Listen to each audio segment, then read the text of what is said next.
Israel Hamas के बीच बंधकों की रिहाई को लेकर हुए समझौते पर आपको बता दें कि इजराइल ने अब उन महिलाओं और बच्चों की तस्वीर जारी कर दी है जिन्हें हमास ने बंधक बनाया हुआ है और इन्हीं में से 50 बंधकों को रिहा किया जाएगा। साथ ही इजराइल ने उन 300 फिलिस्तीनी नागरिकों की भी लिस्ट जारी की है जिन्हें इजरायली सेना ने गिरफ्तार किया था या फिर हिरासत में लिया था। तो इस समझौते के तहत इजराइल भी फिलिस्तीन के 150 नागरिकों को पहले रिहा करेगा और साथ ही इजराइल का कहना है कि अगर 4 दिन के बाद हमास उसके और बंधकों की रिहाई करता है तो वो इस लिस्ट में शामिल बाकी फिलिस्तीनी नागरिकों को भी रिहा कर सकता है।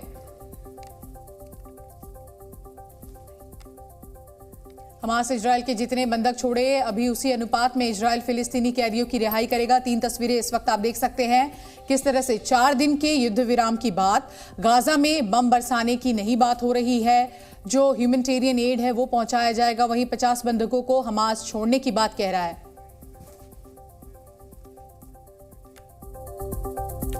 तो सबसे पहले हम युद्ध विराम पर 5 अपडेट आपको बता देते हैं। इजराइल हमास के बीच समझौते को लेकर आप देखिए किस तरह से अब ये सामने आ रहा है कि 4 दिन का युद्ध विराम होगा और इसी बात पर सहमति बनी है। 50 इजरायली बंधकों को रिहा करेगा हमास और इजराइल ने भी 300 फिलिस्तीनियों की लिस्ट बनाई है और जो समझौता हुआ है युद्ध विराम पर, ये 5 बड़े अपडेट आपको हम दिखा रहे हैं। इजराइल ने 300 फिलिस्तीनियों की लिस्ट बनाई है, पहले 150 फिलिस्तीनी नागरिक का छोड़ेगा इजराइल।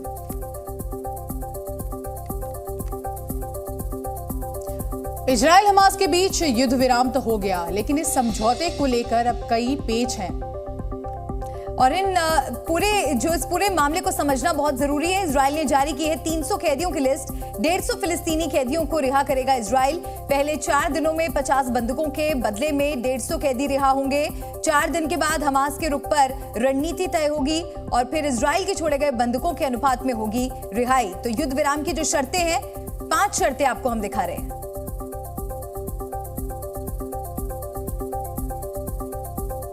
तो देखिए लगातार इस बड़ी खबर पर हमारे साथ प्रभुदयाल जी जुड़े हुए हैं, पूर्व राजनयिक, और साथ ही दीपक वोरा भी हैं, लेकिन के सिन्हा भी हमारे साथ जुड़ गए हैं। सबसे पहले प्रभुदयाल सर का रुख करेंगे और जानेंगे। सर देखिए युद्ध विराम की शर्तें जो हैं वो हम लगातार दर्शकों को बता रहे हैं, लेकिन बड़ा सवाल यही कि क्या ये युद्ध विराम युद्ध को अंत की ओर ले जाएगा? देखिए ये युद्ध विराम हमको सिर्फ एक युद्ध विराम के तौर पर देखना है, क्योंकि इजराइल ने ये स्पष्ट कर दिया है कि इन 4 दिनों के युद्ध विराम के बाद फिर से वो हमास पर हमला जारी रखेगा और नेतन्याहू ने तो यहां तक कह डाला है कि वो हमास के खात्मे तक ये जो हमला है वो खत्म नहीं होने देंगे। अब इंटरनेशनल कम्युनिटी को क्या करना चाहिए? इंटरनेशनल कम्युनिटी का ये करना जरूरी है कि वो दोनों पक्षों पर दबाव डाले कि ये युद्ध विराम और बढ़ जाए। 4 दिन के बाद 5 दिन, 6 दिन, और जितने ज्यादा बंदी दोनों साइड से रिलीज करवाए जा सकते हैं वो अच्छा है। अब इंटरनेशनल कम्युनिटी क्या एकजुट करके ऐसा कर पा रही है? सबसे बड़ी रिस्पॉन्सिबिलिटी है यूनाइटेड स्टेट्स की और कतर की, क्योंकि कतर का बहुत दबाव चलता है हमास पर और इसी तरह यूनाइटेड स्टेट्स का दबाव है इजराइल पे। तो दोनों साइड्स अगर ये कोशिश करें तो ये जो युद्ध विराम है और आगे बढ़ सकता है और ये कोशिश की जा सकती है कि और बंदी रिहा हो और जो फलस्तीन के जो आम नागरिक हैं, जो उनके सिविलियंस हैं, उनको जितना ज्यादा रिलीफ मिल सके वो उतना अच्छा हो। जी शुक्रिया प्रभुदयाल जी हमारे साथ जुड़ने के लिए, आपने अपनी राय यहाँ पर रखी। और कृष्ण मोहन मिश्रा हमारे सहयोगी भी हमारे साथ जुड़ चुके हैं। कृष्ण मोहन मिश्रा, मैं आपसे समझना चाहूंगी कि ये युद्ध जब शुरू हुआ था तो कोई उम्मीद नहीं कर रहा था कि इतना लंबा ये युद्ध चलेगा, लेकिन जितनी तबाही अब हो चुकी है, ये युद्ध विराम इस वक्त इस मोड़ पर कितना जरूरी था? देखिए, बहुत महत्वपूर्ण मोड़ है युद्ध विराम, 4 दिन का युद्ध विराम और कैदियों की अदला बदली। ये एक महत्वपूर्ण मोड़ है। हालांकि अरब इजराइल वॉर में इससे पहले भी ऐसी घटनाएं होती रही हैं कि कैदियों की अदला बदली हुई है। इजराइल के सैनिकों के बदले 1,000 फिलिस्तीनी लोगों को छोड़ा गया, जिनके बारे में इजराइल का ये कहना था कि वो आतंकवादी थे, आतंकी कार्रवाइयों में थे। बहरहाल महत्वपूर्ण बात यह है कि 4 दिन के बाद क्या होगा। 4 दिन तक ये अगर मान लीजिए चल जाता है, जिसको लग रहा है कि चल जाएगा, और 50 इजरायली रिहा करता है हमास, 4 दिन कोई बमबारी नहीं होती, कोई ड्रोन से अटैक नहीं होते हैं, और 150 फिलिस्तीनी रिहा करता है इजराइल। तो क्या ये फार्मूला आगे भी चलेगा? क्या इजराइल को धीरे धीरे इस फार्मूले पर आगे चलकर वो अपने सारे जो होस्टेजेस हैं उनको छुड़ा लेगा, और क्या हमास ऐसा करने देगा? क्योंकि हमास भी ये बात बहुत अच्छे से जानता है कि इस युद्ध विराम के बाद भी, कैदियों की अदला बदली के बाद भी इजराइल रुकेगा नहीं जब तक हमास को पूरी तौर पर ख़त्म नहीं कर लेगा। तो आगे ये स्थितियां किस तरह से चलती हैं ये महत्वपूर्ण है, लेकिन इसमें कोई दो राय नहीं है कि कैदियों की अदला बदली शुरू होना और 4 दिन के लिए इजराइल के हमले रुकना एक महत्वपूर्ण मोड़ है।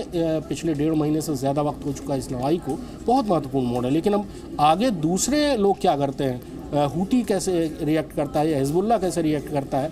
हमास मान लीजिए सीज फायर में है, लेकिन हूती तो नहीं है, इसी तरह से हिजबुल्लाह भी नहीं है। बिल्कुल, वो क्या करेंगे? यही अहम सवाल हो जाता है। और के सर, आपसे यही सवाल हम पूछना भी चाह रहे थे कि देखिए, हमास ने तो कह दिया है अपनी ओर से, ये बात उन्होंने रखी है, शर्तें रखी हैं, लेकिन जो संगठन उनको सहयोग दे रहे थे उनकी भी प्रतिक्रियाएं आने अभी बाकी है। जय हिंद।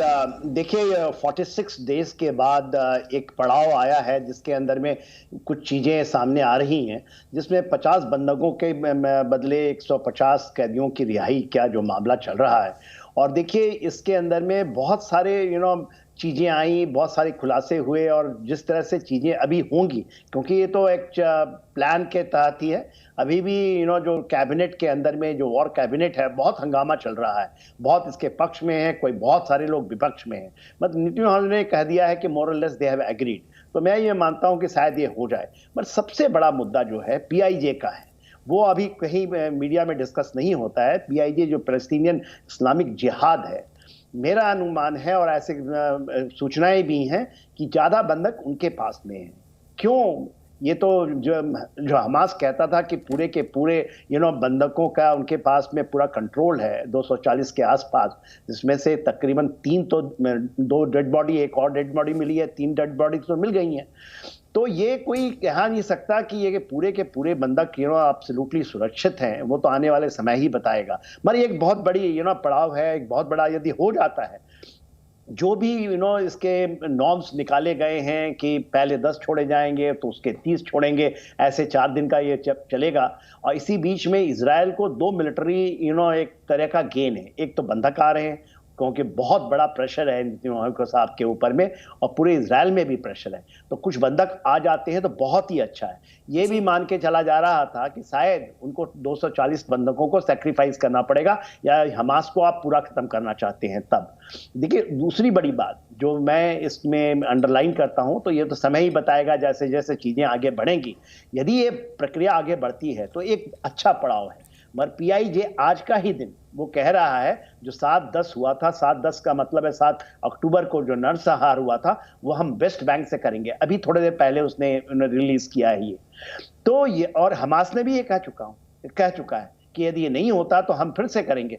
तो ये कोई गारंटी नहीं है कि हमास अपने को, तो एक सबसे इंपॉर्टेंट चीज है जो आप देखते हैं पूरे के पूरे टेररिस्ट ऑर्गेनाइजेशन में, जब आप उसकी बातचीत को मानना शुरू करते हैं।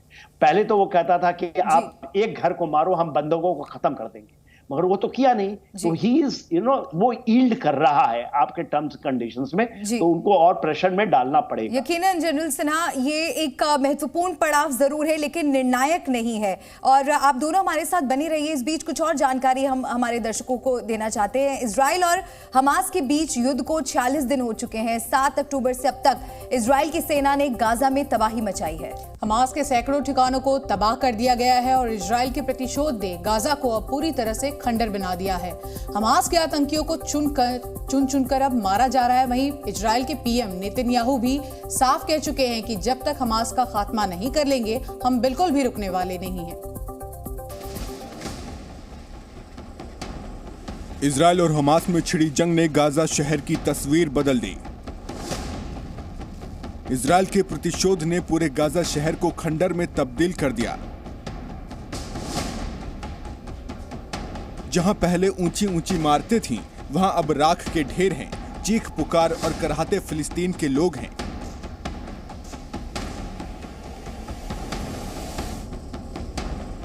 सात अक्टूबर ने हमास को जो चोट दी, उसका खामियाजा पूरे गाजा ने भुगता। गाजा की ही वो जमीन थी जहां से हमास ने इजराइल के शहरों में रॉकेट की बरसात की थी। हमास के आतंकियों ने सैकड़ों इजरायलियों को मौत के घाट उतार दिया और कईयों को अगवा कर लिया।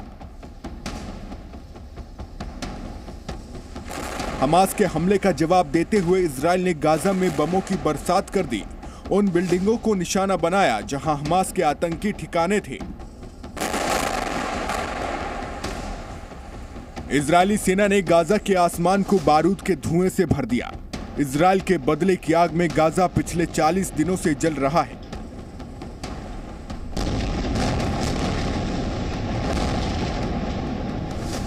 हालांकि इजराइल के हवाई हमलों से बचने के लिए हमास ने गाजा में बनी सुरंगों को अपनी ढाल बनाया।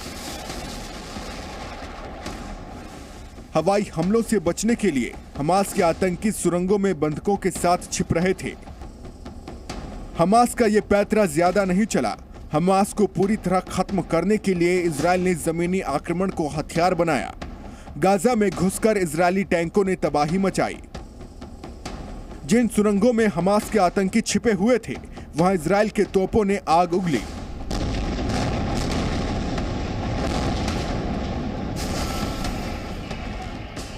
गाजा की सुबह की शुरुआत कुछ इस तरह से तोप के धमाकों से होती है और जैसे जैसे दिन बीतता है, बमों की गिनती बढ़ती जाती है। अब तक इजरायली सेना के हमलों में हमास के सैकड़ों ठिकाने नेस्ते नाबूद हो गए हैं। तस्वीरें देखकर आप समझ सकते हैं कि तोपों ने कितने धमाके किए होंगे। हर बीते दिन ऐसे ही धमाके गाजा को मलबे में बदल रहे हैं और रात होते ही तोपों की जगह इजराइल के लड़ाकू विमान बम बरसाने लगते हैं। गाजा में इजराइल के इन हमलों में हमास के अब तक कई टॉप कमांडर मिट्टी में मिल चुके हैं।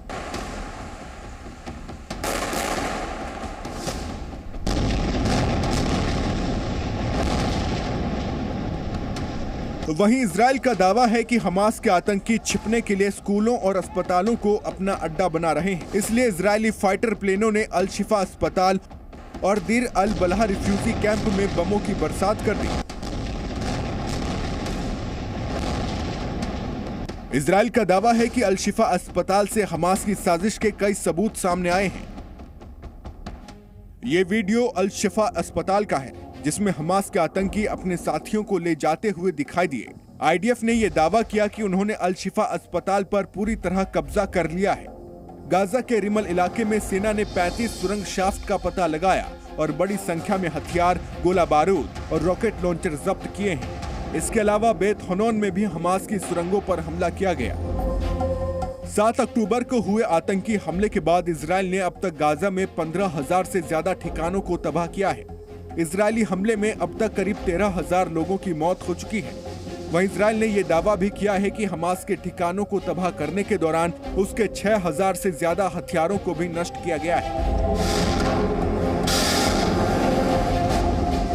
इजराइल की कार्रवाई में हमास के एंटी एयरक्राफ्ट मिसाइल, विस्फोटक भी बड़ी तादाद में नष्ट किए गए हैं। इजरायली डिफेंस फोर्स के मुताबिक जमीनी, हवाई और नौसैनिक बलों ने गाजा पट्टी में बने हमास के ठिकानों पर हमले किए हैं। अब तक हुए एक्शन में कमांड सेंटर, रॉकेट लॉन्चर, हथियार डिपो और सुरंगें तबाह की गई हैं। उधर हमास की मदद के लिए लेबनान से हिजबुल्लाह लगातार बमबारी कर रहा है। 7 अक्टूबर के बाद जब इजराइल ने गाजा पर अपनी बंदूकें घुमाई, तो दूसरी तरफ से लेबनान ने इजराइल की ओर बमबारी शुरू कर दी। ऐसे में इजराइल ने अपनी कुछ तोपों को लेबनान की ओर मोड़ दिया। तब से हमास के साथ साथ इजराइल पर लेबनान ने भी बमबारी की है। वहीं इजराइल के लिए हमास के साथ हिजबुल्लाह और हुती भी एक बड़ी चुनौती हैं, जिनसे निपटने के लिए इजराइल की सेना मोर्चे पर तैनात है। युद्ध के 40 दिन बीतने के बाद 4 दिन के संघर्ष विराम से गाजा को ऑक्सीजन जरूर मिलेगी, क्योंकि जहां एक तरफ गाजा की जमीन पर बारूद नहीं गिरेगा तो दूसरी तरफ मेडिकल, ईंधन और रसद से भरे ट्रक गाजा पहुंचेंगे। ब्यूरो रिपोर्ट, जी मीडिया। तो लगातार तस्वीरें हम आपको दिखा रहे हैं और किस तरह से युद्ध विराम के बाद अब पूरे जगह पर हम देखिए किस तरह से अब रिएक्शंस भी सामने आने लगे हैं। लेकिन सीधे रुक कर लेते हैं के सिन्हा जी का। के सिन्हा जी, बड़ा सवाल तो यही उठ जाता है कि ये जो डील हो रही है, जो बातचीत हो रही है, जब इसको इम्प्लीमेंट किया जाएगा तो आपको लगता है कि इतना आसान होगा इजराइल के लिए भी और हमास के लिए भी?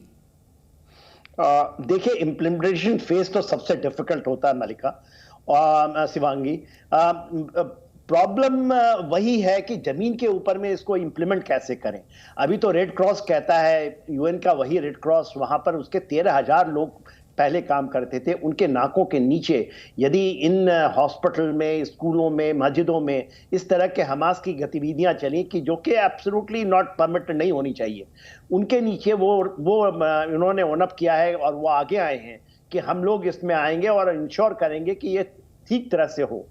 ये ठीक तरह से हो, मानवता के लिए बहुत अच्छा है, दोनों के लिए। देखिए, इसको मिलिटरली अभी आप देखें तो इसका एक विन विन सिचुएशन इजराइल को मिलता है। रिफिट, रिकूप एंड रीऑर्गेनाइजेशन एक बहुत इंपॉर्टेंट फेज है इंटेंस बैटल के बाद। और इंटेंस बैटल 46 डेज के बाद यदि किसी को ऐसा मौका मिल जाए जिसमें आपके 50 बंधक भी छूट रहे हैं और आप ज्यादा से ज्यादा सीज को तो बरकरार हैं, क्योंकि गाजा पट्टी एक बहुत सीमित एरिया है। यदि 200 स्क्वायर किलोमीटर में 41 किलोमीटर बाय 10 किलोमीटर के अंदर में आपकी सीज है, मेडिटेरियन से टोटल सीज है, नीचे में इजिप्ट कर रखा है, आप ईस्ट में अपने आप कर रखे, तो उसमें विन विन सिचुएशन मेरे को इजराइल को दिखाई देती है मिलिटरली। तो एक्चुअली जीत तो किसी की नहीं है, मानवता की जीत है, इन बंधकों की जीत है। मेरा तो ये मानना है कि 240 बंधक बिना शर्त इनको रिहा होना चाहिए। और इजराइल ने क्या किया है, 300 बंधकें बनाए हैं, उसमें से मिलिटरली जो मिलिट्री वाले हैं जो गाजा पट्टी से हैं, क्योंकि 2000 बंधक तो उनके ऑलरेडी उनके प्रिजन्स में हैं, और वेस्ट बैंक से जो बंधक हैं वो कोई नहीं छोड़े जा रहे हैं। तो ये तो बंधक और बना लेगा वो, वहां तो ऑपरेशन ही कर रहा है ना। वो तो एक जेबेलिया कैंप चला जाए, स्वाति कैंप चले जाए, इनमें बड़े बड़े रिफ्यूजी कैंप्स हैं जहां की ज्यादा लोग हमास के समर्थक हैं, तो उनको आप बना लेंगे तो उनकी ट्रेड ऑफ तो चलती रहेगी। जी जनरल सिन्हा, आपने अपनी बात यहाँ पर रखी और आप ही की बात को आगे बढ़ाते हुए कृष्ण मोहन मिश्रा भी लगातार हमारे साथ बने हुए हैं। जैसा कि अभी जनरल सिन्हा ने भी कहा कि इम्प्लीमेंटेशन तो चैलेंजिंग होगा ही, लेकिन ज़रूरी ये है कि जो बंधक है उनकी रिहाई हो जाए, क्योंकि युद्ध क्षेत्र से जिस तरह की तस्वीरें बीते कुछ दिनों में हमने देखी हैं, जो तबाही की तस्वीरें देखी हैं, वो पूरे विश्व के लिए, विश्व की शांति के लिए चिंता पैदा करती हैं। ऐसे में बहुत ज़रूरी हो जाता है कि इसका इम्प्लीमेंटेशन 100% सक्सेसफुली हो सके। मल्लिका, दरअसल इस इलाके में जो लड़ाइयाँ होती हैं इजराइल और बाकी किसी देश, सीरिया से हो या इजिप्ट से हो या और किसी से हो, बंधक बनाना और बंधकों की अदला बदली करना ये बहुत महत्वपूर्ण रहा, बहुत लंबे अरसे से ये चल रहा है। बड़ा दिलचस्प तथ्य आपको मैं एक बात बताऊं कि बेंजामिन नेतन्याहू जब अर्ली 70s में इजराइल की फ़ौज में थे, वो स्पेशल फोर्सेस में थे, तो सीरिया में इसी तरह से क्रॉस बॉर्डर रोड में वो वुंडेड हुए थे, ज़ख्मी हुए थे। यानी ये एक परंपरा रही है कि जो सीरिया या दूसरे मुल्क थे, इस बार हमास है, वो इजराइल के लोगों को बंधक बनाएगा, इजराइल उसकी सौदेबाजी करने के लिए दूसरे पक्ष को बंधक बनाएगा। हमास जिन लोगों को बंधक बनाकर 7 अक्टूबर को ले गया था, उसका इजराइल लौटेंगे आपके पास।